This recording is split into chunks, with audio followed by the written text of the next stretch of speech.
বন্ধুরা, আজ আমরা ব্রাহ্মী লিপিতে ট থেকে দন্ত ন পর্যন্ত বর্ণগুলির চেহারা কেমন ছিল সেটি জানার চেষ্টা করব। জানিয়ে রাখি, এর পূর্বে আমরা ব্রাহ্মী লিপি কেন শিখব সেটি আলোচনা করেছি। এর পূর্বে আমরা স্বরবর্ণ লেখা অভ্যাস করেছি এবং ক থেকে ইয় পর্যন্ত লেখাও কিন্তু আমরা অভ্যাস করেছি। আজ আমরা এই ট থেকে দন্ত ন পর্যন্ত বর্ণগুলি ব্রাহ্মী লিপিতে কেমন ছিল সেটি জানার চেষ্টা করব। ট বর্ণটি ছিল অর্ধবৃত্তের মতো, অথবা বলতে পারেন ক্যাপিটাল সি এর মতো,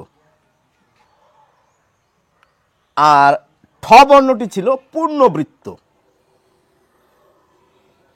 মনে রাখা সমস্যা নেই, অর্ধবৃত্ত পূর্ণবৃত্ত। আর ড বর্ণটি ছিল এই অনেকটা চেয়ারের মতো বলতে পারেন, আর ঢ বর্ণটি ছিল এই রকম, খানিকটা কাস্তের মতো রূপ।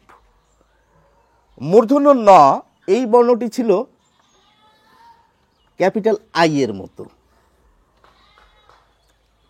ত বর্ণটি ছিল উল্টো ইংরেজি ওয়াই এর মতো,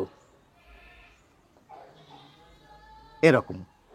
আর থ বর্ণটি ছিল একেবারে ঠ বর্ণটির মতো, কিন্তু মাঝে ছিল একটি ফুটকি।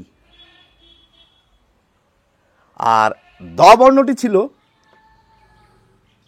এই যে বিশেষ রূপটির মতো। আর ধ এই বর্ণটি ছিল একেবারে ক্যাপিটাল ডি এর মতো, কোনো ফারাক নেই। আর দন্ত ন বর্ণটি ছিল একেবারে উল্টো টি এর মতো।